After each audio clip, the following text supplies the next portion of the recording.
In the Cove invited all candidates who were number 1 on their ticket. You'll see that we only have 4 speakers tonight. All of the speakers were very quick to accept their invitation, and I thank them for their participation.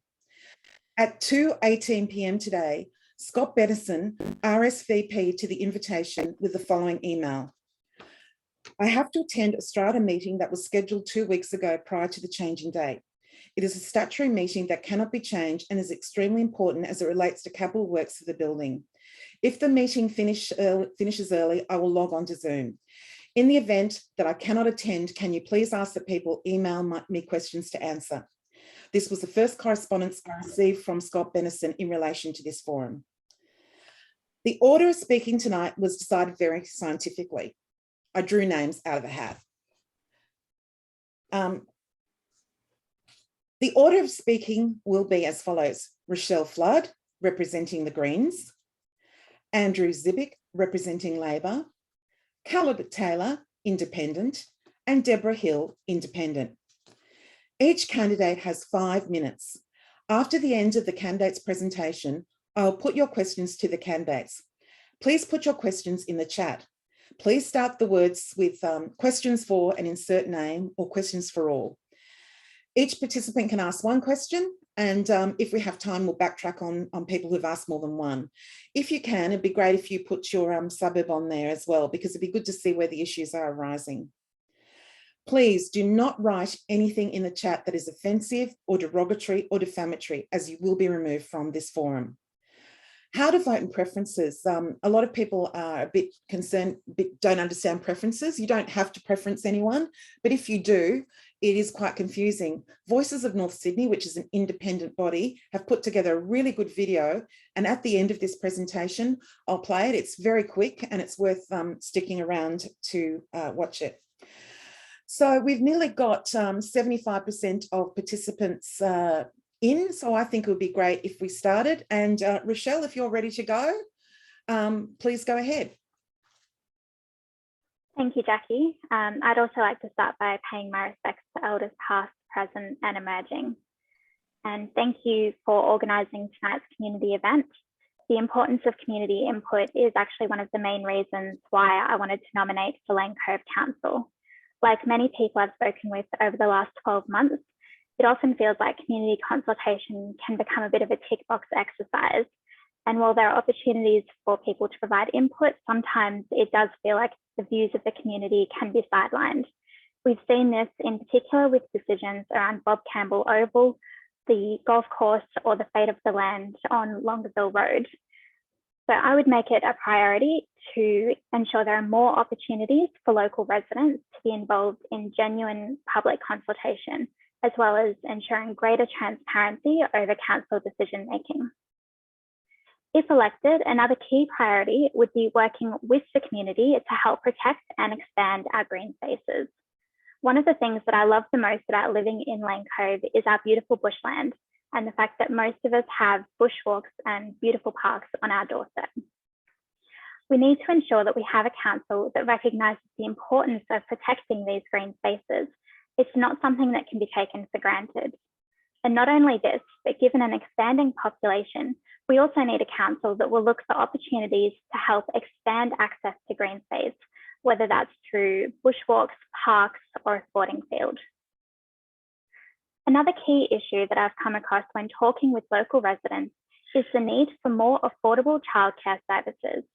We have so many young families in Lane Cove who are having to pay large amounts out of pocket to help cover childcare costs.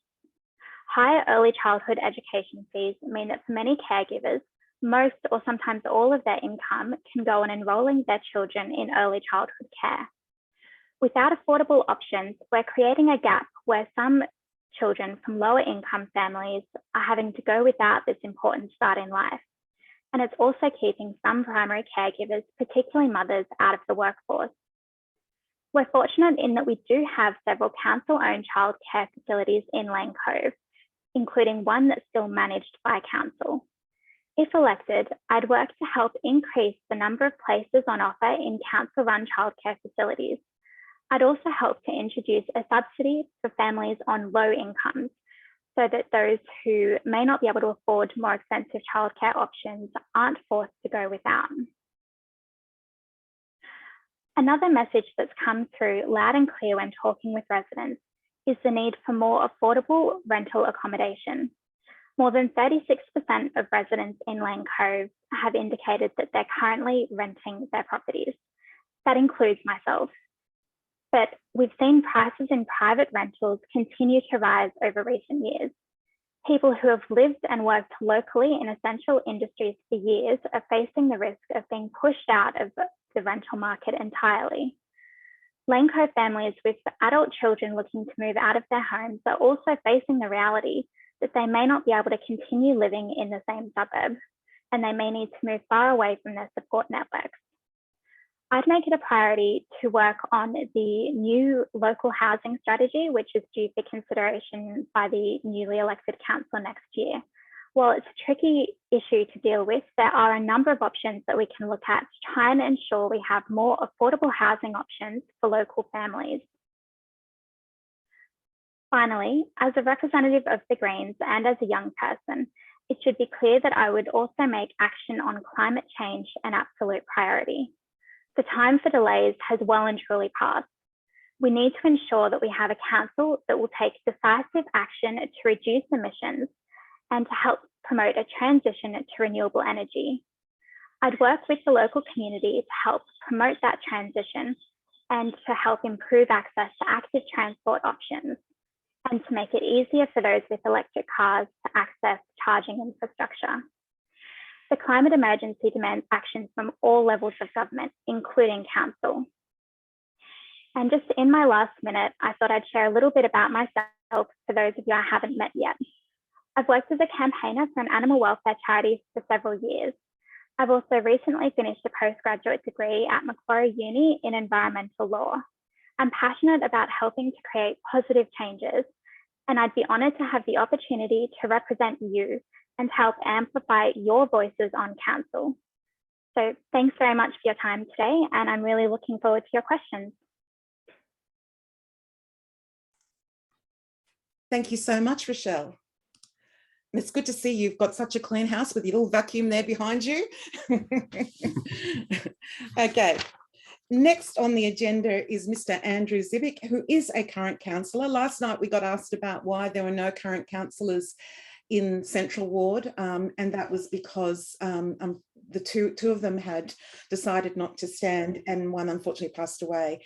Andrew is the only current councillor in West Ward who has come along tonight. Thank you, Jackie, and thank you everyone for dialing in tonight. And I too would like to start by paying my respects by acknowledging the Camaragal people, who are the traditional custodians on the land that we meet today, and pay my respect to the elders past and present. Now, as many of you may be aware, I had the honour of getting your vote to be elected to Lane Cove Council in 2017. 2022 actually marks 10 years of me wanting to represent our community. I first ran for council in 2012. I was not elected in 2012, but there's no doubt without saying I am a member of the Labor Party, and that's something that I felt I've really had to prove myself to our community of the person whom I am and how I can represent our community. It's been a big learning experience for me too, having my first term on council, and I'm very proud of a number of things that I've been able to achieve on behalf of our community. I think first and foremost, I'm passionate about using technology to reach out to our community, and you can see that with my monthly video Zoom emails that I send out to everyone, and being very active on In the Cove that I'm sure many of you have seen. In my time on council, I have passed that we declare that we are a refugee welcome zone, and also do things to support a lot of the community groups in our area who help people seeking asylum in Australia. I've fought and had some success in getting improved advocacy for cycleways in Lane Cove, and in particular, I was successful in getting a resolution that Lane Cove Council actually proactively campaigned the state government to complete the shared cycleway between Camaray and the Sydney Harbour Bridge. Even though it's outside of our area, that's something that would definitely benefit a lot of cyclists. On the environment, I moved that council ban single-use plastic items at all events that it sponsors. Initiative that I introduced was the Lane Cove gift card. So when the canopy was under construction, I saw a lot of businesses were suffering, and it was one way that I thought council could initiate the Lane Cove gift card to ensure that we lock in spending to support our local businesses. Earlier this year, I moved a resolution with Councillor Vissel for council to look at urban light spill on our bushland. So 21% of our local government area is covered in bushland. It's very high for a area so close to the CBD. And there's actually no standard in Australia that deals with the impact of light into bushland and what impacts that has on our native animals. I put in a motion that council, reach out and help our businesses as to how they can become suppliers to council. And so you can see quite a list there, but I think it's also very important to know there's a lot of things that I've heard from the community that I've attempted and have been knocked back in this council. One of the biggest things I hear constantly from residents is they're frustrated that they feel when consultation takes place, it's done too late in the process. They feel the decision has already been made and that consultation is tokenistic. In last year, I moved a motion with some suggested ideas as to how council can improve our consultation process, and that was knocked back by the majority of councillors, by a majority of independent councillors and the Liberal councillors. They knocked that back. I hear from many residents that if we could make cycling safer around Lane Cove, they would love to be able to cycle up to the shops on a Saturday. Again, I moved a resolution last year seeking to use some of our Section 711, some of our developer funds to actually help us build and implement our bike plan. Again, that motion was knocked back. I voted against the St Leonard South development where this council resolved to add an extra 1,900 units in St Leonard's. The Independent Planning Commission, which is a body that advises the state government and also council, actually made a recommendation that because council and the Lane Cove council area is so far ahead of its housing target, it did not need to make that rezoning right now. Yet a majority of independents and Liberals still went ahead with that planning proposal, which is going to see another 1,900 dwellings built in St Leonard South. In October this year, based on feedback from residents in Lane Cove North, again, the Mowbray precinct, we all know the pressures that's happening with traffic and the development there. That was back to a rezoning that happened back in 2010. Many residents have been telling me it would be great to have a local convenience store in Lane Cove North, something that they can walk to, that on a Friday night, if you run out of milk, you can walk down and buy some milk from a convenience store. Again, that motion was knocked back. All I was asking in October was for council to write to the largest landholder in the area that doesn't have a DA and see if they're interested. And that largest landowner is the state government via the New South Wales Housing Corporation, and that's the blocks that are immediately north to Mendari Park. So that is something I'm keen to pursue because I can see for a lot of residents in Lane Cove North, they'd love to have that convenience. I tried to move the first attempt for council to go 100% renewable with its energy supply.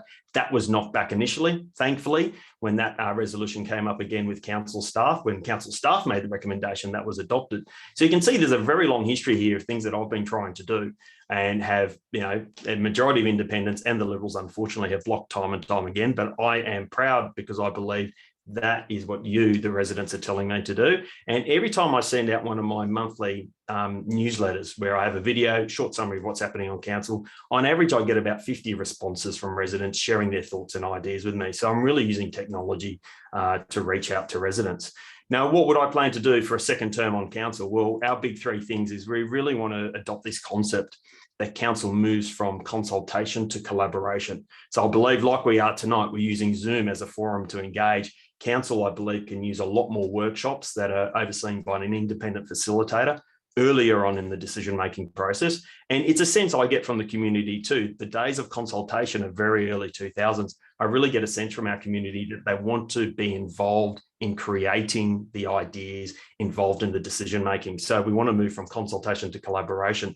I'm a father of 3 young children with my wife, Bronwyn. We're raising our family here. We want to create a toy library. Over 56% of our residents now live in apartments. In my son's primary school class, more than half of the families are living in units. So a toy library will be something that will really help just our families, declutter their home, but from a sustainability perspective, to have that ability to go and swap toys.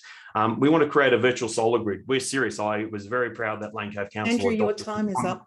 Oh, sorry. So create a virtual solar grid. There you are. Thank you. Always happy to answer questions. Thank you. Thanks for that. Callum Taylor, Yes, who's an independent. Go for it, Cal. Yes, can you hear me? Is that good? Yes. Yes, well, good evening and thank you, Jackie, for the opportunity tonight to share my vision to future-proof West Ward and Lane Cove. My name is Caleb Taylor and I'm running as an independent for West Ward. I live locally in Lane Cove North and care about the future of our area. I've been living in Lane Cove North for the last 6 years. I moved here to start a family with my wife, and now my 5-year-old son attends a local school where I also work managing the large kitchen operations. I love being active in the community and raising my family in Lane Cove. Originally from Brisbane, I studied cookery and became a qualified chef. I've worked in some of the top restaurants and venues, managed food and beverage operations of large international hotels. I have extensive experience in events management, having launched a national touring and events company and putting on large-scale concerts and various multicultural events around the communities. COVID has slowed us down though, but I'm looking forward to working more with community groups in the future and putting some events on in Lane Cove. I'm passionate about sports and the outdoors. I've grown up with being involved in surf lifesaving, athletics, playing cricket and playing basketball club level. Now being a true Sydney sider, I love taking my son to the footy and cheering on the Swans. My goal is the development of a strong sense of community. I've been fortunate to be part of local repair cafe Sydney North, volunteering as a committee member and manager. I fell in love with the concept a few years ago when my son's toy was broken to our services. So now I move on to, I guess you want to know what I actually stand for. So as an independent, I aim to place our community needs first, putting people ahead of political agendas. These include creating places for our community to enjoy. The pace of development over the last 5 years has significantly outstripped the spend on social infrastructure, particularly in relation to the provision of the arts, culture, and recreational facilities. This is highly evident in certain high-density residential pockets of Lane Cove, and particularly Lane Cove North. Let's balance this inequity and provide living space and facilities near our residents' doors to connect and enjoy our community. My community commitments on this include upgrade, maintaining and protecting our parks and green space, starting specifically with Stringy Bark Reserve in Lane Cove North, creating space for adults and children to enjoy, an Ninja Warrior exercise course, an off-road cycling strategy, a scooter park and community gardens, all which we need. Next, connecting our environment and local community. We have some beautiful flora and fauna in and around Lane Cove. Let's improve the accessibility to our parks and natural reserves in a responsible way by upgrading existing pathways and signage and community enjoy what nature has to offer in our own backyard. Let's educate and find creative ways for our children to learn, appreciate and protect our natural environment. Next is a big issue as well, transport and safety for our families and residents. Our streets are getting busier, which creates challenges getting to work and just getting around our neighbourhood in general. Recent development in the area needs to be matched with adequate transportation options and safe ways to commute for our residents. Whether you're a pedestrian, cyclist, or driving your family car, these issues need to be looked at. So my community commitments on this is fixing our footpaths and roads, implementing a long-term approach and balanced funding plan, creating a council and resident committee to implement this, making it safer and more accessible for all West Ward and Lane Cove residents. And finding a real solution to the growing Caleb, traffic you flow might want to issues. just take your video supporting off local businesses. The challenges and are just repeat that because you're cutting in and out. So you might just want to take off your okay. video and just do your last most of it, but just the last little bit where you, yeah, that's just do where you said finally, I think. Okay, so supporting local businesses to thrive. The challenge over the last 18 months has impacted everyone, however, none more than our local businesses trying to survive and keep their doors open. A lack of engagement and initiative by local government has left businesses and their employees to their own devices and left them and our community worse off. I believe local businesses are the lifeblood of our community and councils should prioritise the support and promotion of retailers and businesses. My community commitments on this include development of an action plan through proactive and ongoing consultation with local business leaders to future-proof Lane Cove businesses, promoting regular events across the community, connecting Lane Cove residents together and attracting locals and visitors, and then also creating a business case for the indoor sports, arts and entertainment multi-purpose facility. And last but not most least, I believe in upholding the standards of good governance on council, including openness and accountability. An independent voice in Lane Cove provides a balance required to keep our representatives and decision makers accountable. So with a strong background in events management, involvement in community groups, and with a desire to bring our community together, I believe I'll be an exceptional representative for Lane Cove local community. So I'd ask for your support on December 4th. Thank you. Thank you so much, Caleb. We did manage to get most of that. There was just a few little hiccups, but we got most of it. Okay. Yeah. All right. I'll leave my video off, and I think after this, we should all be lobbying for better internet in Lane Cove. Truly, the number of issues I see on internet and Telstra. Okay, so last but certainly not least is Deborah Hill, who is running as an independent. Take it away, Deborah. Hi, everybody. I'd like to say thank you, Jackie, for organising this and everyone for taking the time to actually log in here. I'd like to pay my respect to the Camaragal people, of elders past and present. I'd like to first of all talk a little bit about myself. I've been a resident of Lane Cove for 17 years and I'm a chartered accountant. I've had my own business in Lane Cove for the whole of that time. I've been involved with the Chamber of Commerce. I'm a board member of Community Aid, which is an organisation that supports disability and elderly people to live and thrive in their own homes. I'm also on the Chamber of Commerce and I'm very passionate about helping businesses and also helping local businesses achieve the best they can. We have advertising you've probably seen in the shopping centre at Woolworths, where we allow local businesses to have affordable advertising so that they can actually at least get their word out to Lane Cove. I've been on a number of committees within the council. I hit the road running as soon as I came into Lane Cove, got involved with a lot of the organisations, a lot of the groups. I was involved with the Lane Cove Sustainability Committee, the Mulberry Precinct Working Party when the new developments came in the Mulberry area. That was something of great concern to me as a resident of Lane Cove, that there was a potential to be this mass overdevelopment, which unfortunately was developed, but it would have been a lot worse if we didn't have this organisation going forward and claiming and asking the state government not to have such high density living in that area. I'm a member of the volunteers in bush care, so I do some work around the area in relation to the bush care in Lane Cove. I'm very passionate about keeping our bush, making it also as attainable for anyone that wants to be able to use it. I've got young children at school and they're all at the local schools in Lane Cove. I've been involved in the PNC there for a number of years, over 7 years, helping them organising their events, raising money.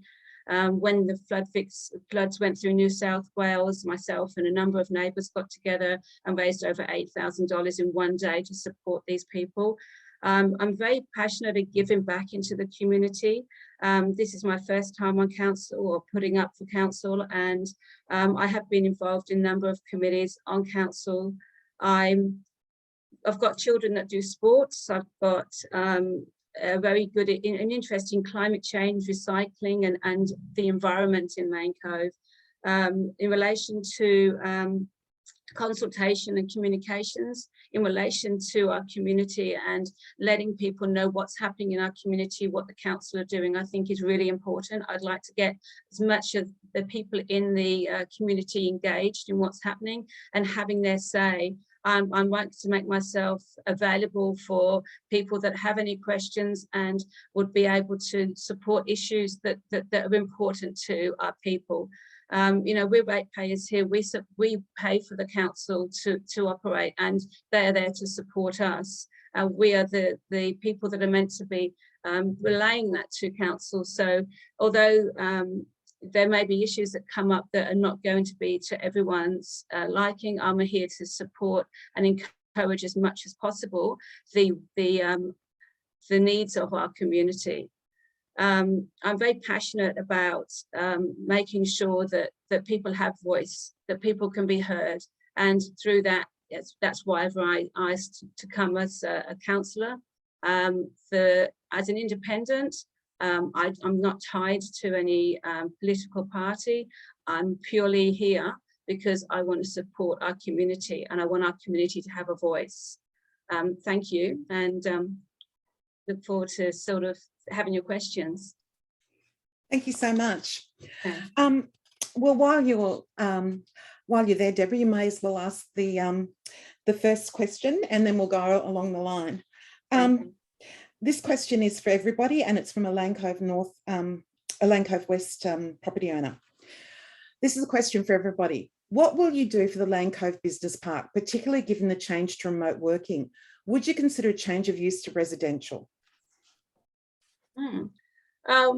I guess with that Lane Cove Business Park, if they tried to downsize it, or if there was any sort of proposals that were to come forward in relation to that park, it would be something that I would look at, and I would look at the pros and cons and any sort of other use at the time it would come up, because there might be a number of suggestions that might be coming from the various different groups, and it also depends on what they were proposing. I think sometimes you can look at that business park and say, well, it actually creates a fair bit of work in Lane Cove, and it creates a good environment for businesses. And what would happen if that wasn't a business park? I don't know. I'd have to look at what the viable options were and assess it at that time. Thank you, Deborah. Andrew? No, and the reason is council's already done the work. So there's a few things that this council has been required to do by the state government. One of those was to create a local strategic planning statement. So that's essentially a 20-year vision of what we want Lane Cove to be. And also as part of our local environmental planning review, we had to identify how do we balance the different needs of our area. And there's this concept called strategic employment lands. So basically what's been recognised across the lower North Shore is the actual space available for commercial and industrial is actually shrinking due to a lot of it being turned over to high density residential. And it's actually been identified by both the Greater Sydney Commission and the Department of Planning that what we've actually got left in the lower North Shore that is industrial or commercial needs to be kept, because we don't want to become one big dormitory suburb. One of the biggest uses of our light industrial area is warehousing, but we've also got some pretty amazing high-tech companies like Nanosonics, for example, which is part of the Cochlear Group. So it's important that we have diversity in our area. And I think council has already done the groundwork to say we need to fight and preserve that. And to give you an example, next to 150 Epping Road, which is the big Arise development, there was a planning proposal that was initiated by a developer there to turn the commercial site next to that into residential. Council refused that, and the Department of Planning came very quickly and said, absolutely not, it's needed for our strategic employment land. So that's my reasoning, and I'll stay with that. Thank you. Rochelle? I think information would probably be long-term because I know more people have moved into remote working, but I think it's going to be a thing to be looked at turning anything over. How mixed purpose zoning can be useful in between and Rochelle, we're just having trouble business. with you cutting in and out. I don't know if you need to turn off your video too, but it's you'll find during your talk just now you're cutting in and out. Is that any clearer? Yeah, do you want to start again? Yeah, sure, sorry. So I was just saying we'd probably need a bit more information around whether any trends with people moving out of traditional workplaces were going to be long-term, because you wouldn't want to give up any business property and then find out later that it wasn't a long-term trend and was just short with COVID. But if it did look to be a long-term trend, I think it is worth examining possibilities around mixed purpose zoning. So that would be a mix of residential as well as the existing business purpose. But again, I think a lot more information would be needed before I'd give a clear answer on that. Thank you. Caleb? Yes, sorry, apologies for not having the video as well. The internet's very bad with this weather. Look, I think, yeah, I'd have to look at it on its merit. I think with COVID, I think, you know, there's been a bit of a downturn in that regard with business, and whether that's going to be long term or short term. So I would want to sort of hold off for a little bit and see how it goes, and what the options were for that. yeah, especially with the growth currently with residential, we wouldn't like to see a whole heap of residential, you know, dropped in there. So yeah, I'd have to see the proposals and make a call on the merit of it. Okay. I don't think, personally, don't think that we make enough use of what's going on in Lane Cove West Business Park and letting people know what's there. There's a real entertainment area there now. There's 9 Degrees bouldering, there's Carlisle swimming, and also there used to be the bus that used to take people from Lane Cove West up to the plaza, and that creates business, and which means if we've got a good vibrant Lane Cove, it's good for us because we get more variety of businesses. So I think we could look at working better. And in fact, I spoke to the general manager and he admitted they didn't even have a list of all the businesses there. Next one, and this is for all candidates, so Caleb will stay with you. With increased densities, there's been a lot of poor quality development, particularly around the Mowbray Road precinct of Westward. I understand that Lane Cove Council was going to start a design excellent advisory panel similar to that in many other areas of Sydney, operating with positive results, but have yet to see evidence of this. Would you support such a panel to raise the bar on urban design, architecture and open space quality in Lane Cove? Yes, definitely. I think, yes, know that precinct very well, and you know, I'd like to see any future works in Lane Cove go through a process and be of a good quality design and add to the community and add to our neighbourhoods. So that's a yes from me. Rochelle? Yes, I would do that. I think we need planning and so development going up, and that should factor in not greener spaces, so critically transport infrastructure and what options are going to try and reduce the load from private vehicles. So I think, Rochelle, you're going to have to go back to no video because you're just breaking up. Yeah. Okay, sorry, I thought I'd fixed it. Where did I start breaking up? Oh, you said no. Oh, sorry, you said yes. You said you would support it. Okay, I'll start again. So yes, I would support it. I think in general, we need a lot more forward planning when it comes to our developments in Lane Cove. That means not just in terms of the architecture and the look and feel, but also ensuring we have sufficient active transport routes in any new development and try and reduce the strain on our roads from private vehicles, as well as ensuring that we do keep enough open green space, particularly if we have units going up, because we need obviously for families to have access to green spaces as well. So I would definitely support that. Thank you. Andrew?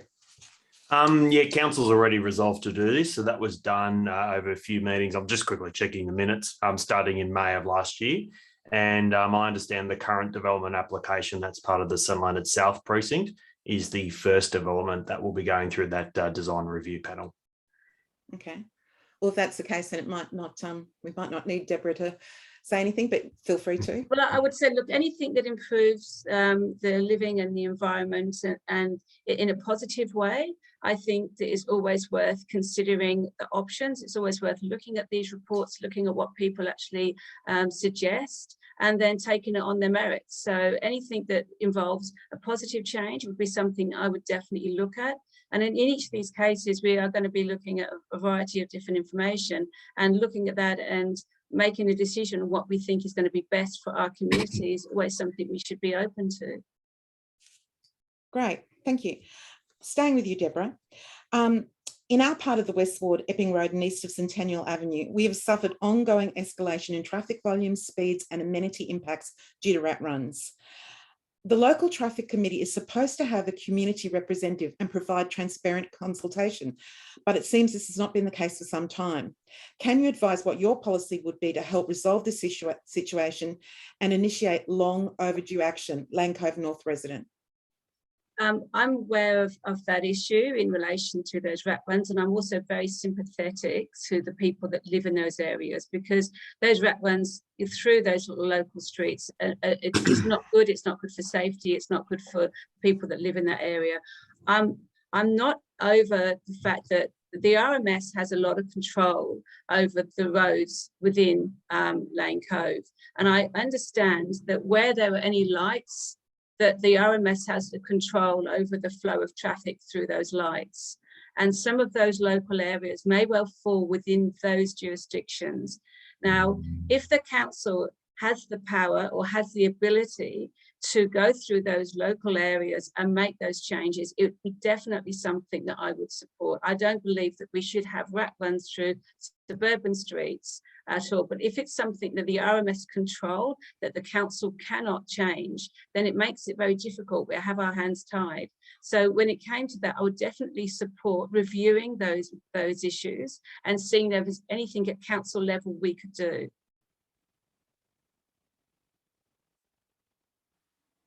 Can't hear you, Jackie.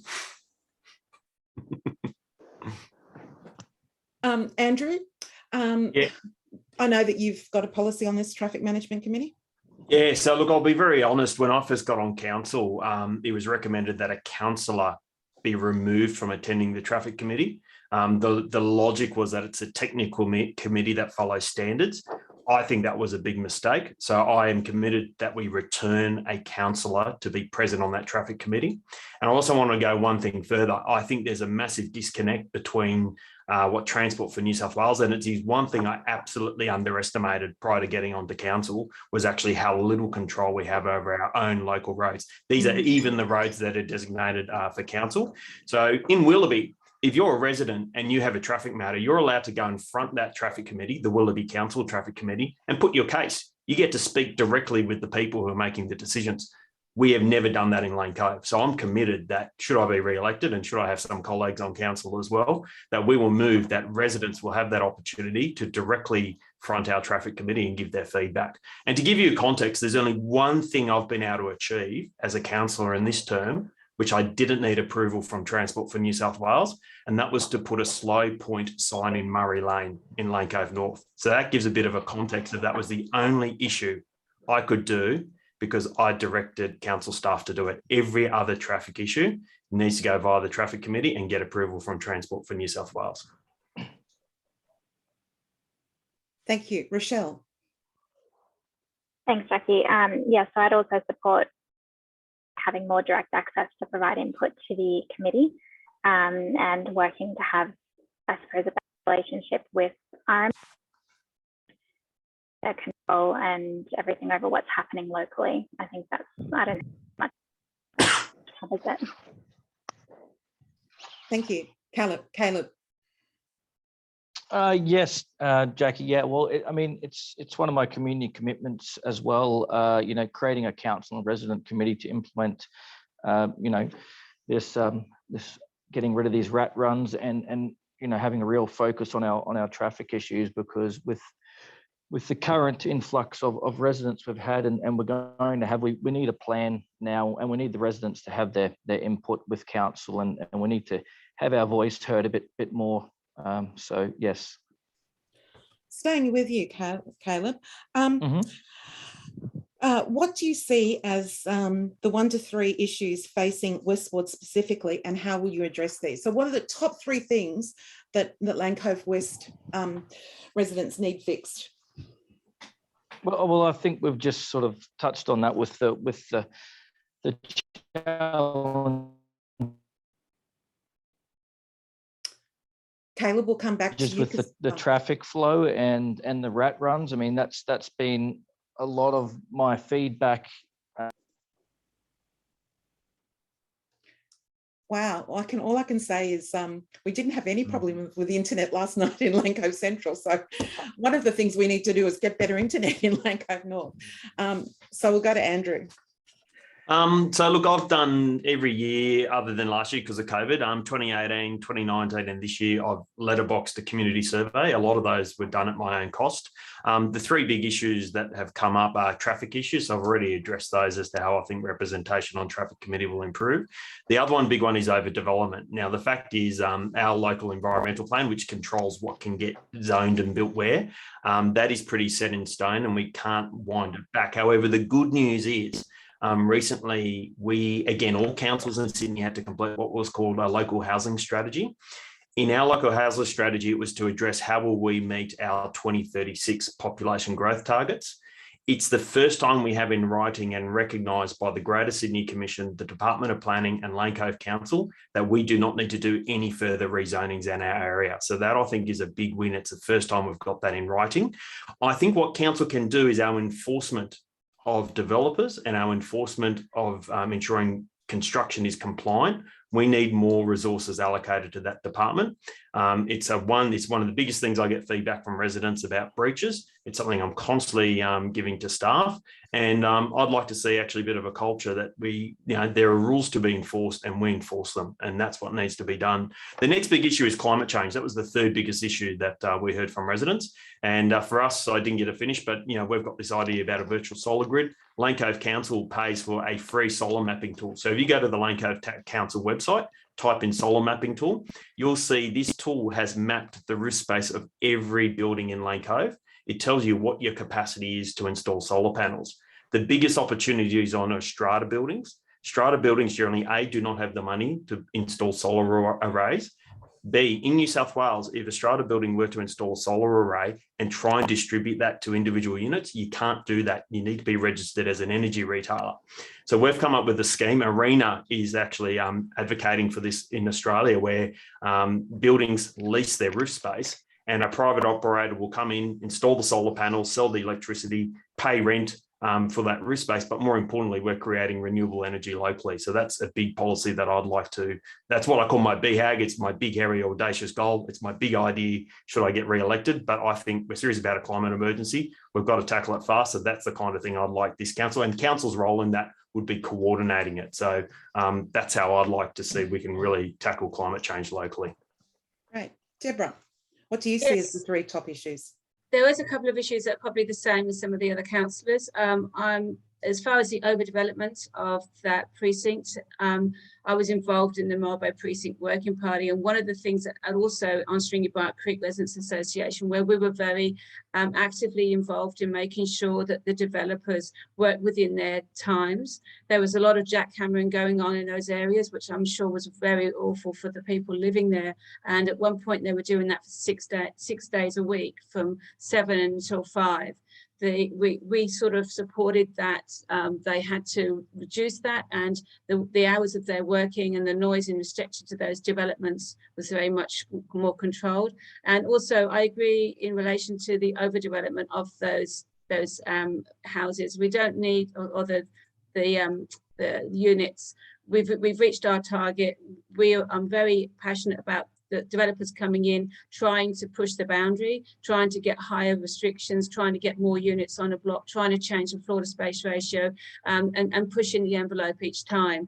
I would not want to see any more overdevelopment or any more changes in the density in those areas. I think it was overdone in the first place, but that was a state government issue that we had no control over. And as a resident, and also supporting the council into trying to get those limits down. The traffic in relation to some of those rat runs, I'm also pretty passionate about trying to do what we can to reduce those rat runs. Another thing that's also quite passionate for me is some of the open space areas. We've got a lot of units, we've got a lot of people that have moved into these areas. We've got a, Mandari Park's come through, and that's just been great, but I'm also supportive of getting other areas that we can actually use for residents in those areas, so that they've got place for recreation, they've got place to meet, they've got more social areas that they can go to, and also maybe developing them so that there are more open space areas that people can use in those areas. I think that was also something that was pretty important by some of the people I was talking to, that they wanted those areas. Thank you, Deborah. Rochelle, let's try again with you. Can you give us your top three things? Sure. So I think, again, there's going to be a bit of crossover here, but one of them is obviously the traffic on our roads, and that's at both ends of Lane Cove, of the west ward of Lane Cove. So we've got the issue down around Burns Bay, Penrose and Centennial, and then again, we've got the traffic issues off Mowbray Road. And I think aside from the changes we've already talked about with the traffic committee, the other key thing is just improving active transport.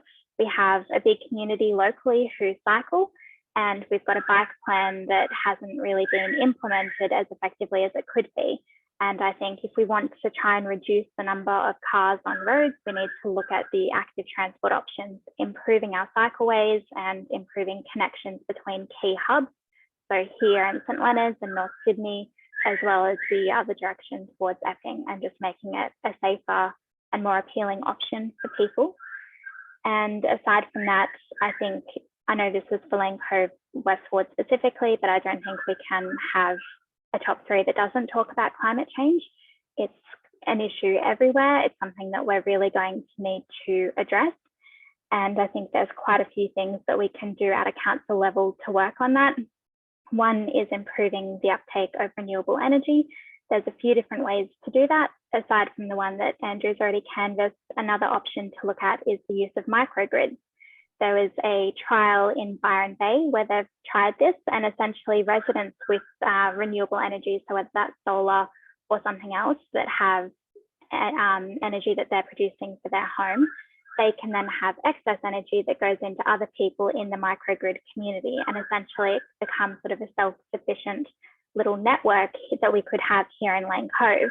And you can have battery storage and things like that to really try and get people into using more renewable energy. So I think that's a big one, as well as something I flagged in my initial opening, which is the uptake of electric vehicles. That can be both private vehicles, improving the availability of infrastructure, especially for people in units to access EV charging, as well as looking at switching any council vehicles over to electric. Thank you, Rochelle. Caleb, let's see if we can get something out of your internet. Yes, now hopefully that's better. I have moved positions, so I'm hoping that's a bit clearer. It's much clearer. Oh, excellent.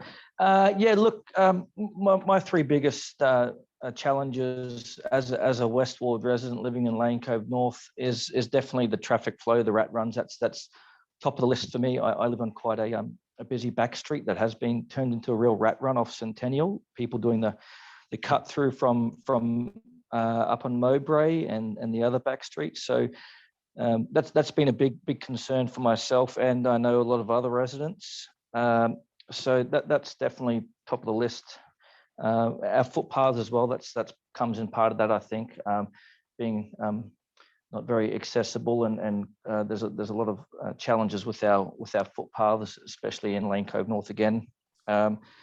Yeah, the appropriate developments. I mean, we've seen a big increase in the population, and it's only going to get you know, a lot more over the next 10 years. There's going to be a growth of another 15,000 residents. So that's a concern as well about appropriate development and not seeing any more of that, or if there is, that it's done correctly, not like it was in the past with that Mowbray Mindari precinct, which has actually done the first issue there, which has brought along all that traffic and rat runs. And the third topic for me is the green space and parks.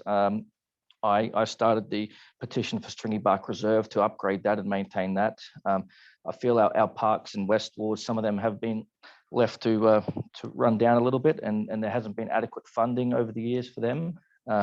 It's good there's some things happening now in Stringy Bark, but it's taken a bit of pushback from residents and a petition to get things happening. And on that as well, the activities for teenagers to do as well. There's been a lot of residents with sort of children around 10 to 18 years old, and they've found that there's not much to do. So that goes in parcel with the green space in the parks. I'd like to create a Ninja Warrior exercise course. That's one of my commitments, and look at things like a bike jump and scooter parks and stuff like that. So yeah. Actually, just on that Ninja Park, one of the questions directed to you, someone has said, I've seen your proposal for a Ninja Park. Just wondering how that would be funded and how council will manage any liability risks. Well, yes. Well, thank you for that question, and it has copped a lot of interest from the community, and it's a very, I think, worthwhile project to look at. They've currently got one of these up in Brisbane. That's where I got the idea from. I've got family up there in Brisbane who live in St. Lucia up there where it is, and I actually spoke to the councillor up there who implemented that at the beginning of last year. He said it was a stroke of genius just before COVID, and that it opened up. And I've spoken about these challenges and how we would go about this project, and it's very inexpensive. It's literally just play equipment that's built in Australia, so it's no long turnaround for the build on it. The project that they built up there, it only took a matter of, I think, 4 months to build from start to finish, and the cost was just under $100,000. So it's not expensive. And with the liability part, that was also one of my questions of concern as well. Was there any public liability concerns? And there wasn't. It's just general play equipment, and the safety precautions behind it are that they have council staff inspect it quarterly, and then they have an annual big inspection from the company that actually installed the equipment to ensure that it is safe. So yeah. Okay. Thanks for that, Cal. I think it's a pretty exciting project, and I'd like to get it off the ground. Well, if only council hadn't got rid of the green space at 266 Longueville Road. What a great place to do a ropes course, a ninja course. Well, that's exactly right. It's a perfect location there. So that it is a shame. So hopefully we can do something about that. Well, stay tuned. We're trying very hard. The next question is for Andrew. Andrew, I live in Lane Cove North, and I'm interested in the proposal for a community centre in Lane Cove North. Could you please give me some more details on that? Yeah, absolutely. So again, this was our survey that we dropped in July around Lane Cove North. Had quite a lot of residents talking about just the lack of convenience and the fact that if they want a small item, they actually have to jump in their car and drive to the village. On my research, there's only 9 blocks of land left in Lane Cove North that currently do not have a development application to build high density units. 2 of those sites are isolated, so they're on their own, so you're very limited capacity on what you could potentially do there.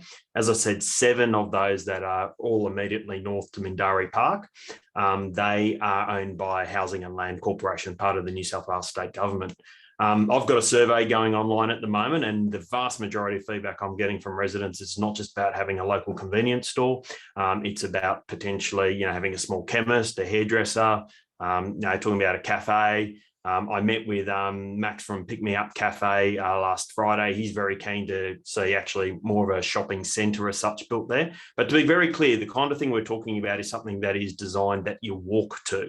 We're not trying to create a regional centre here that people are driving in from out of the area. And to give you an example, and this is, I think, is the irony as to why my motion got lost, council in the term from 2012 to 2017 identified in Lane Cove West on Waterview Drive that there was a lack of a space down there for a convenience store. Council used its land, entered into what was called a voluntary planning agreement with a developer. They built some high rise, but council owns the commercial property down there, and they deliberately leased it to a convenience store operator. People accuse me of being Labor Party and trying to, play with the economy. We've got an example where our council identified previously there was a lack of service for our community, and council stepped in to provide a solution. And all I'm wanting to do is, and based on the feedback from the residents, is do a repeat of that in Lane Cove North. The site is owned by, the largest site's owned by Housing and Land. So I think it's publicly owned land. Let's talk about creating some public amenity. And this is very much in the early stage. We need to do some formal consultation and collaboration with the community, but I believe the support's there for it. Andrew, while you're there, we've got another question, but I think you've already probably answered this, so this can be quite quick. What would you do differently if you were elected this term?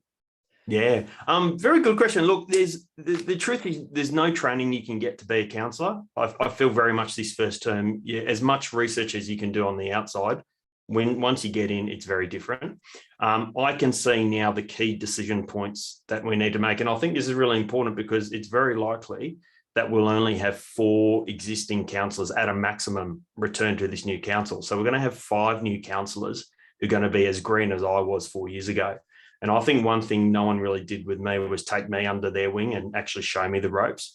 I kind of feel now I owe it to our community to actually be a bit of a leader within our council. And for those, what's potentially 5 could be potentially 6 new councillors, I've actually showed them the key decision points. And what I didn't realise is actually the first 6 months of the council, the first 6 to 9 months, where most of the main decisions need to be made. So that's from who do we appoint as our representative to our local planning panel? It's how do we involve the community in our community strategic plan? So it's things like that that I go, I'm now aware of where are the main decisions that need to be made early on, and being conscious of them. And I think I have a responsibility to actually share that with new councillors as well. So they're on board and we work collaboratively together. Great. This one's for Caleb, but I think you've probably answered this in some way, saying that, yes, you did do a petition and then you found out that council had something on the drawing board for stringy bark. But Caleb, you've signed the Voices of North Sydney Independent Declaration, which is about integrity and not just transparency. If elected, will you continue to take credit for already scheduled council works like you've done for Stringy Bark Reserve? I'm not taking any credit for any works. I mean, I think that comes down to the community consultation and also the openness of the council. I mean, nobody in Lane Cove North knew that anything was happening to Stringy Bark. It's only once I started the petition that it came out actually on in the Cove that there was going to be a ground down there. Well, this wasn't true. This was false facts.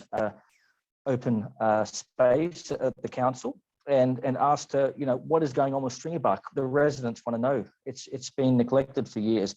Are we getting a new playground? What's happening? There's talk of this. I've started this petition, which she knew about, and we discussed some various challenges at Stringy Bark, and she agreed that there needed to be more done down there. And we found out that they were going to be replacing the current broken toddler side that had been broken for, you know, almost 18 months. So we did get a sign up then after that. Helen did say that they would put a sign up there to show residents that what was going to happen. And then I reported back to the people that signed the petition that this is what was happening, but there's still a lot more to be done. You know, that's a start. That's not enough down there. We need a lot more in that regard. So no, I was never taking any credit for things that council were doing. And yes, I did sign the Declaration of Independence. I'm very proud of that. I've never been affiliated with a party. So yes. Great. While I've got you, and look, this is something that comes up on In the Cove all the time. What about the traffic lights at Barwon Fig Tree? Lots of near misses, gridlocks at busy times like 5 to 6 p.m. Council staff were asked to put a grid box on the road, but that was never done.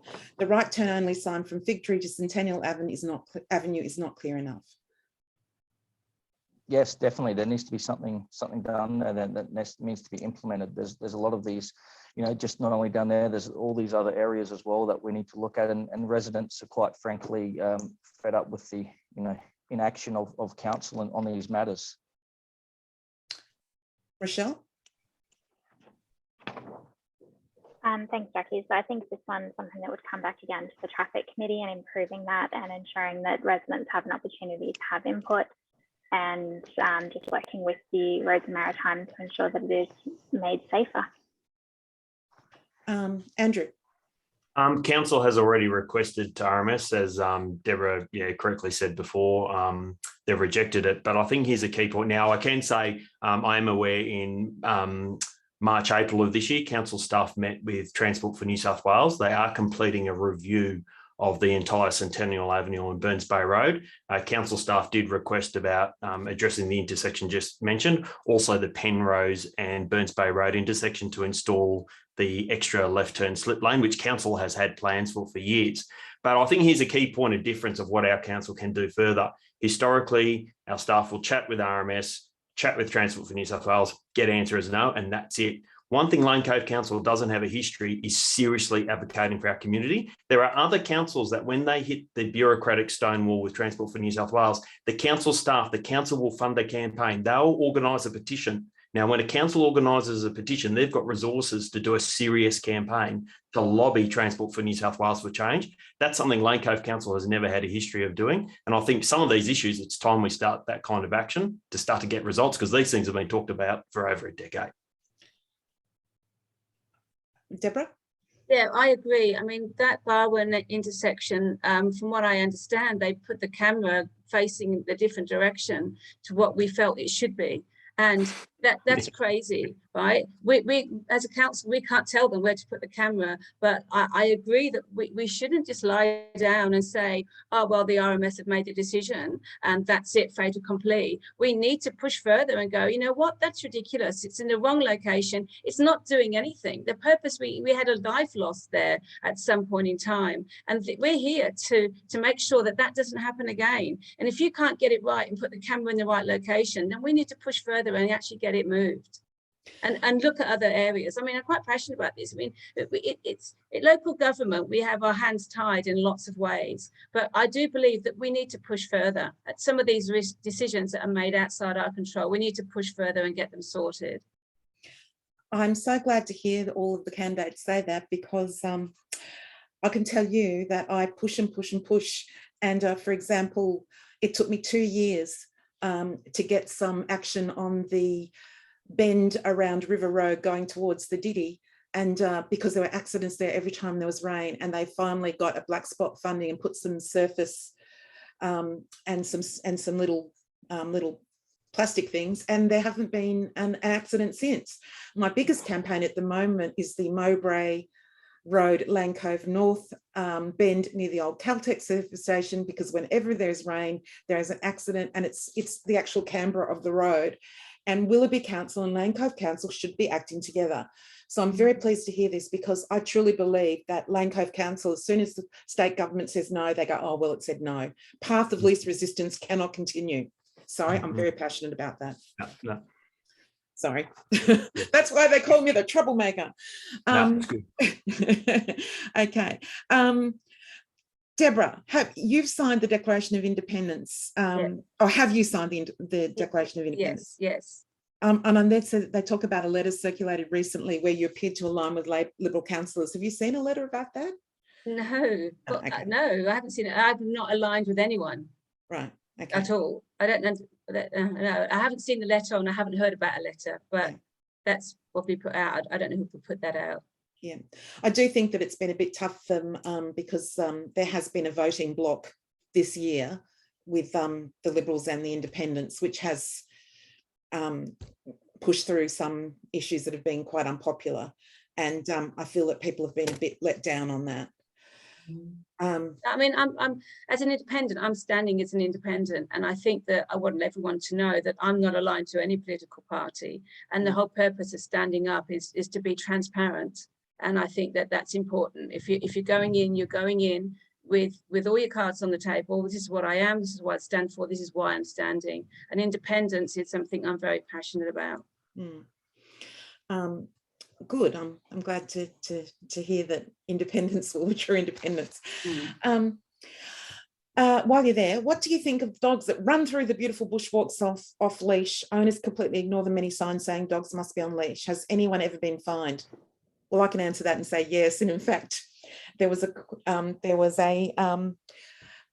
Rangers did something recently where I heard they were popping out from trees and finding people, which does mean that that stops dogs being off leash. But sometimes you think you'd rather them stop construction noises and things like that. I think there has to be a better look at what rangers do. But what do you think about the dogs running through our bush? Are you asking me? Yeah. Oh, yes. Look, the reason why they're not allowed to run through the bush is because of the native animals that we have there, right? So we want to preserve those native animals. And if there's areas where, there's lots of areas in Lane Cove where people can take their dogs and they can be off leash.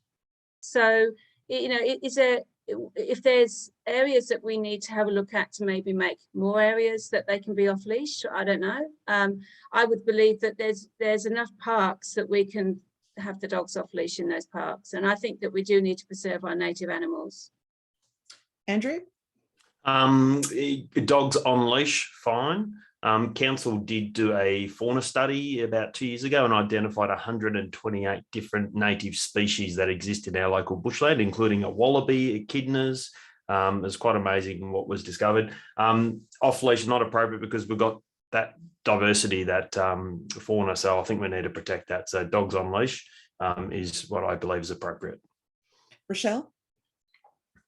Thanks. No, I agree that in bushland, dogs should just be kept on leash. Obviously, my background is in animal welfare and working for an animal charity. So that is something I'm passionate about. And I think we do need to make sure that we're looking out for our native wildlife. And unfortunately, that means that dogs can't safely be off leash in those bush tracks.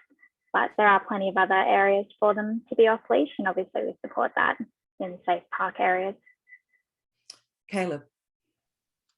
Yeah, I think they need to be on a leash, definitely. I know the Bushland Society did put something out a few months ago because during COVID there was a lot of people out, obviously, with their dogs, and there was quite a number off leash. I know down at Stringy Bark going through the bush there, and it was a bit of a concern. So yeah, I think we've got a lot of spaces for dogs off leash, and I think the bushland we need to preserve, definitely. Yeah. During recent lockdowns, it appeared the council did very little to support local businesses. How can local businesses be better supported by the council in future? We'll start with you, Caleb. Well, yes, I've had quite lengthy conversations with a number of local businesses of late, and supporting them obviously during COVID, and their feedback was that they didn't really get much support from council in the last 18 months. Not even an email or someone come around and just simply ask a question, how are you guys going? What can we do? Is there any little thing that we could do to help you? And the answer was no. They didn't hear from anyone. So look, I think now that we're able to open up a bit more, we need to incorporate business a bit more and create some regular events incorporating them. Whether we look at a food and wine month across Lane Cove to get restaurants and businesses involved in that way. Holding events down at our parks for family events and inviting businesses down there, sort of a business fair. There's lots of things that we can do that aren't going to cost a lot of money. Because as I say, businesses are the lifeblood of the community, and when they thrive, we all thrive. So yes, I think there's quite a number of things we could do to support them. Great. Rochelle? Yeah, so I also think there's a lot more that council could be doing. One would be to look at a local procurement policy, so prioritising procurement from local businesses in the area wherever possible, and undertaking to promote local business through any council operations. So that can be catering as well as any sort of events, ensuring that they use wherever possible local Lane Cove businesses to help promote them and bring in business to the area. So I think that's one big key focus. And then the other one would probably be around bringing a bit more life back into the village. So I know we've got a few things planned over Christmas, but really just bringing in more markets, more things to bring people into that central area and get people to stick around and make use of the local shops. Andrew? So I introduced the Lane Cove gift card. That was one initiative that council has extended to try and support our local businesses. Good point, Rochelle. I originally thought of that idea of council prioritise local businesses. The Local Government Act actually prohibits councils deliberately prioritising on an area. However, out of that resolution that I passed at council was for council to actually hold some workshops for local businesses so they understand how they can become a preferred supplier or tender for council services. That workshop is still to take place, has been delayed because of COVID.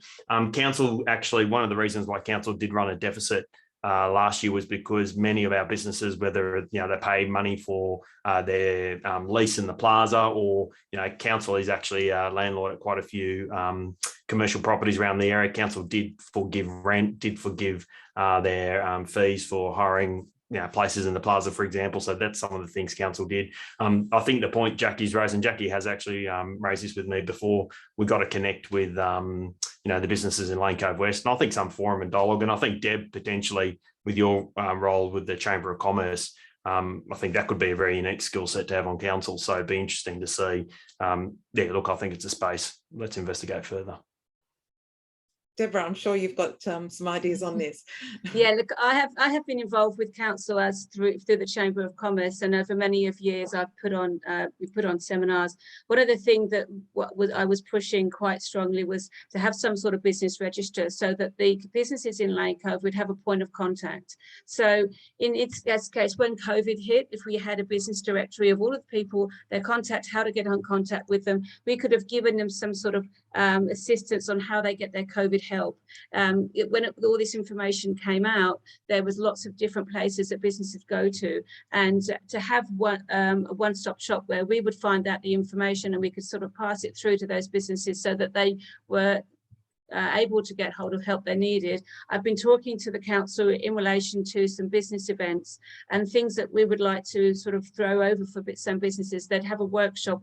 They would have workshops on advertising, marketing, retaining employees, the digital technology and how they could impact and improve their business through digital technology, some of the software programs that businesses can use. So we're looking at not just the retail people and the restaurants in Lane Cove, but the people that provide services. So we're looking at the whole package of people in Lane Cove that are mainly owner operators. So, they're the jack of all trades. So the people that do the training, they're the HR, the marketing, they do the ordering, they do the face-to-face with customers. Now that's a lot, and when COVID hits and all of a sudden they don't have that support, and they're meant to be the expert now on how to keep their business running and how to get help from the government, it would be really good to have an area where council could do a lot of the sort of research, contact these businesses directly and say, this is what you're entitled to get from help from the government. This is what you can help you on advertising, marketing. Have you thought about these techniques? Have you thought about these softwares? And that's something I'm actually talking to council about at the moment, is putting on workshops for businesses that are now coming out of COVID and how we can help them to get back on their feet, and how we can help them getting new clients and doing maybe a bit smarter. Now we've got a technology that people have been using while they've been in lockdown, and that we can actually then build on that going forward. Thanks for that. Look, I have to say this is something I'm also very passionate about. I believe that too much emphasis is given to the people in the Lane Cove village and the neighbourhood shops and people who run online businesses who employ locals and who also spend their money. They get nothing, yet they all pay their rates. So I don't understand that. I think there's got to be more done for everybody. And when COVID hit, I did actually immediately put up details of every business and what they did and how they were pivoting. And also we offered free advertising nights on In the Cove. And council didn't come to me and ask me what they thought we could do. And I would have thought I've got my finger on the pulse with business. This is for Andrew and Rochelle. We'll start with Rochelle. I'm a strata manager overseeing several properties in the Lane Cove area. In my experience, Lane Cove Council does not conduct much action in regards to sustainability. In my view, the next big thing is EV charging with infrastructure into business. Currently, there is little or no visible communication or policy from the council. How will you address this? Start with you, Andrew. Oh, Rochelle, sorry, Rochelle. Sorry. Yeah, that's a really good question. And that is actually something I've shared a policy on. You can find it on our website. We definitely support more uptake of electric vehicle infrastructure. We think it's a good way to help future-proof Lane Cove. It's obvious that that is where the future of vehicles is headed, and council can play an important role in trying to get that rollout happening much faster for local residents. So one way to do that is to help remove the barriers for strata buildings to install electric vehicle charging in their communal spaces. We can also look at having more on-street charging infrastructure around Lane Cove. There's opportunities for partnerships with businesses to help make this an affordable option for council to introduce, so that we can have much more electric vehicle charging options locally in Lane Cove. So I think that's a pretty key issue. And then again, just referring back to the other solution for people in strata, and that's the microgrids option. So that allows people who may not have solar on their roofs, because they are in strata buildings and they're in apartments, they can still become part of the microgrid, and they can receive energy from those in standalone houses who do have solar and are feeding into a shared network. So I think that's another option that we can look at for the many residents living in apartments. Andrew? So the good news is council, first of all, made the declaration of a climate emergency in March of this year. It adopted a number of actions. Two of those actions I'm reading directly here is that a council commit to looking at making it mandatory to have electric vehicle charging points in all new developments. And the second one is that council develop a plan to transition our entire council fleet of cars to electric vehicles. Those projects were funded to start to be worked on in this financial year from memory. Right. Andrew, while I've got you there, I just think you just need to clarify one point. One of the participants has a business in the Lane Cove business park, and they obviously have their own business, and they also lease out other areas, and they're losing tenants, and they feel that Lane Cove Business Park needs more support. And they're saying, look, they were a bit concerned about your closed-mindedness on that park. I think what you were saying was to do with it being opened up for residential. I don't think you were saying that you wouldn't want to help the Lane Cove Park Business Park people. So can you just clarify that? Yeah, so to clarify that, well, what I meant there is not to rezone the current business park as residential. So we definitely keep it as, you know, what it's zoned for light industrial and commercial. But by all means, it's an important employment centre for our area. So we want to make sure that those businesses are thriving. And I note on that comment, there's no name to it. So I'm very happy for you to reach out to me directly, because it's actually a point I'd be very happy to chat further with you about. Okay. Well, Pippa's still online, so that would be great. Pippa, if you could do that. Pippa8. Yeah. The only essential word, right? Caleb, why didn't? Okay. Some just this is a question for Deb.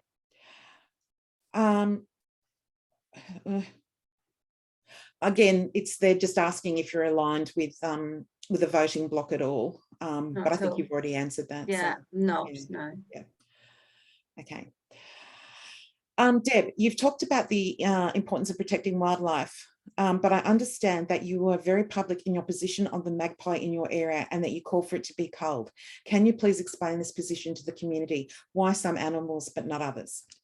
Yeah, I never petitioned for the animal to be culled. I contacted the council after a number of quite severe and nasty attacks by a particular bird. It almost took out one child's eye. It caught the eye of the child just on the cheekbone here. My concern was that as a resident and as a responsible citizen, if there was some animal or any danger to people, that I would like the council to be aware of that. What the council did was to contact national parks. National Parks then made a decision of what they wanted to do. At no point did we actually contact the council and say we want the bird culled. We wanted to make sure that the people in that area were safe. Now, just to give some stats to this whole issue, this particular magpie was in its 3rd year in the street. And in most cases, magpies swoop, and their season is probably a few weeks, 6 weeks or so, which, you know, we can all live with. This magpie didn't just swoop, it would come down in its beak and draw blood on contact.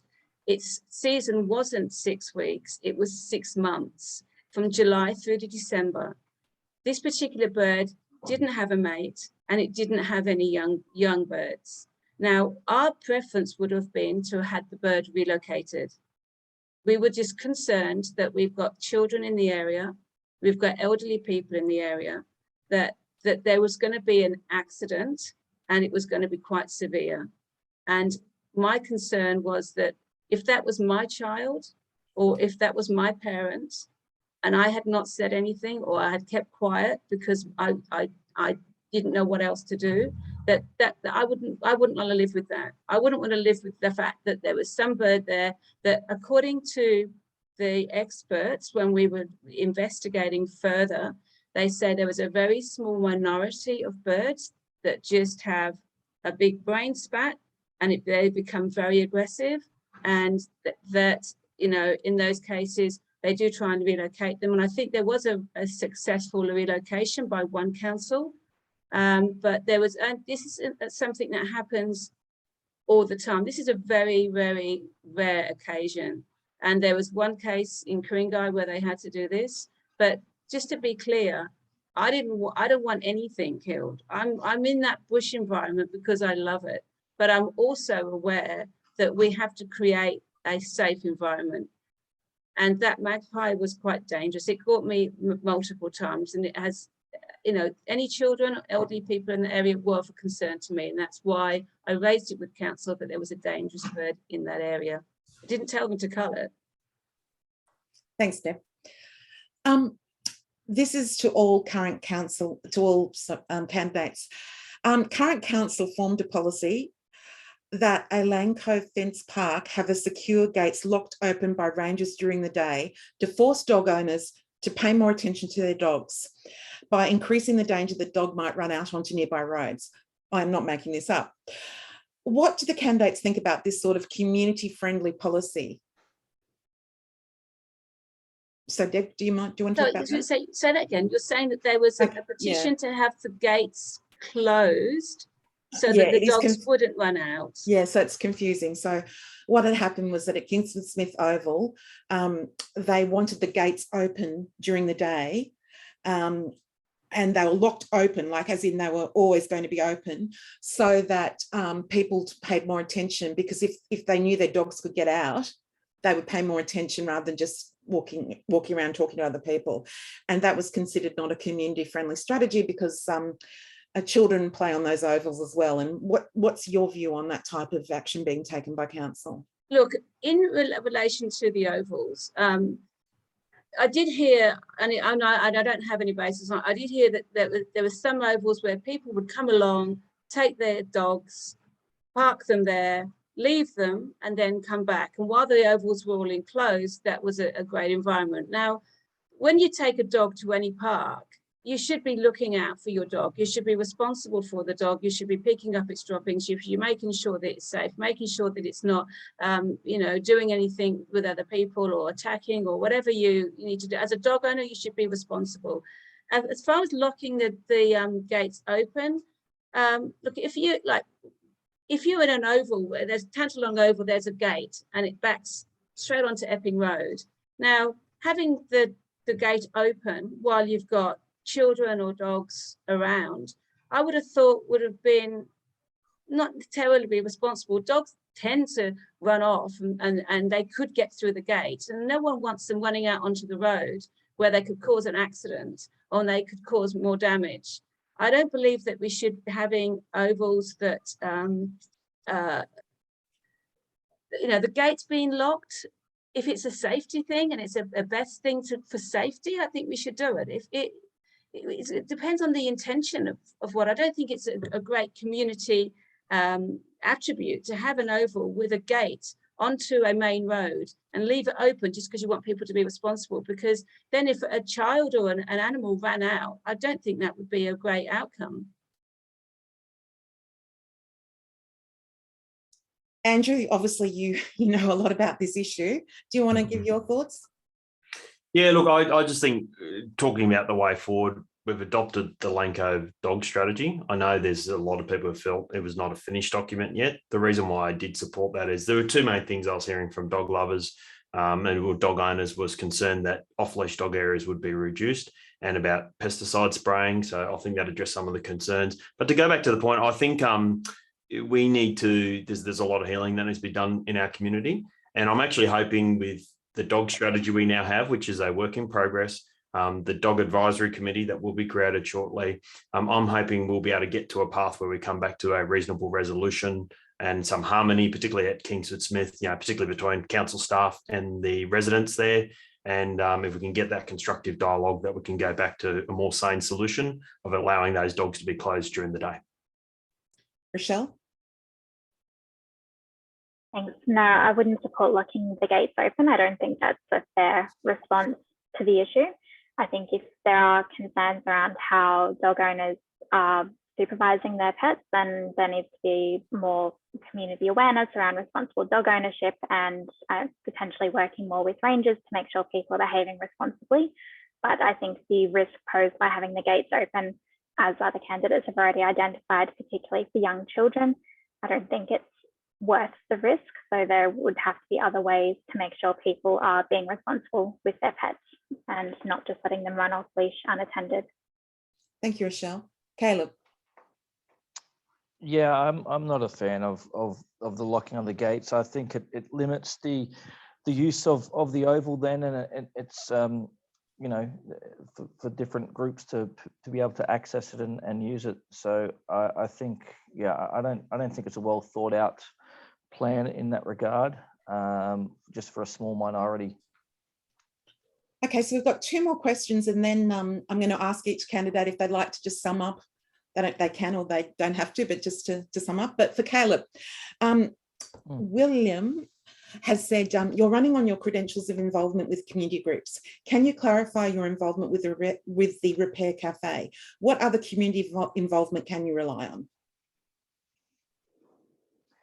Yes, so yes, I'm with the Repair Cafe. I've been there for about 2.5, 3 years now. Yeah, as I said, I went in there and was so impressed with the way it operated. I volunteered my services, and then I was asked to join the committee. So I'm on the committee for the Repair Cafe, and I'm the floor manager of the day-to-day operations when we are open every first and second Sunday of the month. And just a note on that, we are going to be reopening on January the 9th. So I know there's a lot of people in Lane Cove that rely and really like that service, and it's a really great initiative. Yes. On that, I am so keen on seeing a sustainability hub in Lane Cove, and in it I would have the men's shed, the Repair Cafe, a library of things, and a toy library. And all of these things have been put to council, and it just has been put in the too hard basket. And I think it would be an absolute waste of money to upgrade the old police station to just include the men's shed. I think the men's sheds they're fabulous, and they need a community space. But let's make it so that we can look at. Yeah, definitely. Let's multi-use it. The Repair Cafe would love that. Would be on board with that, definitely. Anyone else got any comments on that question about a sustainability hub? Yes, Andrew. Yes. Oh, it's a good idea. Yeah. And Rochelle?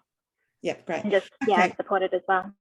Okay, so the last question before we get you to sum up. And Andrew, the lady who raised the issue on Lane Cove West has put her details in there if you want to. Yeah, noted that, so thank you. Andrew, as the only candidate who's already on council, what is the most valuable thing you've learned as a councillor? I think in short, there is a reason for what council does all the time. A lot of residents do say they don't understand the decision, but every time I dig in, there is a valid reason. However, I think council can better communicate its process with the community so that residents understand what that reason is. It really disheartens me, again, being on council, actually seeing, again, how many things our council does for our community. I think one thing I'd love as a vision for this term of council, the new council, is that we actually change it, that our residents in the majority can proudly say that our council is working for us. I don't feel that's something our community would be saying in a majority at the moment, but I'm definitely hoping in the new council we can turn that around. Well, I can actually say that for you, because I did a Lane Cove election survey, and I'll be releasing the results. And we said to the people, over 380 people responded to it, and we asked them, have they ever had an issue with Lane Cove Council, and how was it dealt with? And about 20% said yes, satisfactory or not satisfactory, and the rest said okay or not satisfactory or very unsatisfactory. So it was I know that there's been a survey recently about how Lane Cove is a very livable place. but that survey was pushed out by Lane Cove Council to all of the through their communication. They were good at doing that, so it could be a bit skewed. But in 2017, I asked all people running for council if they could say to all of us as voters that we're going to be treated as stakeholders and partners, and not as council being an enforceability, all about enforcement. And I think some of you have said this, is that, you know, it's not enough when you go to council and they say no, push, push, push. And I think that's what we want to see from our councillors. So just to sum up, Deborah, is there something you'd like to say at the end to people about your campaign? I'd just like to say that, you know, the idea of pushing and getting the important issues passed through council is something that I'm passionate about. Having listened to a lot of these questions, I do believe that, you know, there is a better way of communicating. And as Andrew said, that sometimes when you go through and you dig down to the reports and you dig down to why council made the decisions, and some of them are very valid.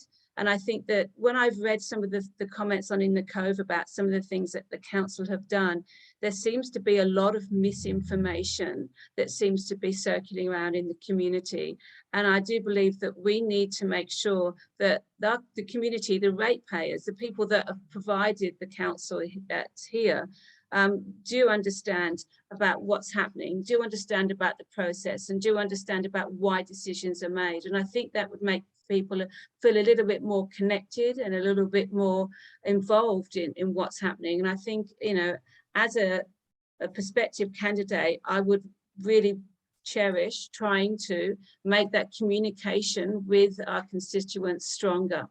And I think that would also help people understand what's happening in their area and what they can do as well. Great. Andrew? Look, I think I've pretty much my last comment summed up, so I've got nothing further to add to that. Okay. Rochelle? I think I've covered most things, but just to say again that I do recognise that we need to have more community involvement, and that's something that's come across really clearly when I've been speaking with people, and it's something I felt myself firsthand living here, that it would be great to have more opportunities to be genuinely involved in the process. And that is something that I would really prioritise, because I know people living here, we love Lane Cove, and we just want to make sure that we have the best community that we can. And the best way to do that is to have a lot more community involvement and really open things up and have more transparency, so that people can really get involved in what's happening and the decisions that are being made. Thank you, Rochelle. Caleb? Yeah, look, I'd just like to tell the residents that, you know, if elected at the upcoming election, I'm going to fight for West Ward first and foremost. I mean, yes, we're Lane Cove, but a lot of residents have spoken to me, and I feel the same, that we haven't really had our fair share on this side of Lane Cove, and we've had a lot of you know, development put on us, and we do have a lot of challenges over here. And I'm going to advocate on council, if elected, to get these challenges first and foremost taken care of, and look after West Ward residents. And I have an action plan for that, and my community commitments, I've got them all on my website. And again, going back to the independents, if elected, and there's different councillors on there, I'm happy to work with all different councillors, whether it be a party or an independent, but it's going to be for the best outcomes of West Ward and Lane Cove. So I'm not going to vote in a block. I'm not going to be petty and just go one side. I'm going to vote first and foremost for the residents of West Ward that I'd be elected to represent. Thank you so much, Caleb. Thank you, everyone, for the 4 candidates for making themselves available. It's a shame that Mr. Benison could not be here. What I would like to say is that you can now all go out and vote, because the New South Wales Electoral Commission is encouraging people to vote early due to COVID. You can all vote now at the council chambers up until the 3rd of December, and please do that so that on the 4th of December, for COVID reasons, we're all not jostling, because there is still COVID in Lane Cove. The Greenwich IGA had a positive case on Monday, and so we still have to mask up and scan in. I'd like to thank everybody for coming along and asking their questions, and I hope that you got some benefit out of it. This session has been recorded and will be made available for everybody to have a look at. The last thing I'm going to show you is how to vote using preferences, and it's a really great video put together by the Voices of North Sydney. So just bear with me while I set that up, and it is worth having a look at.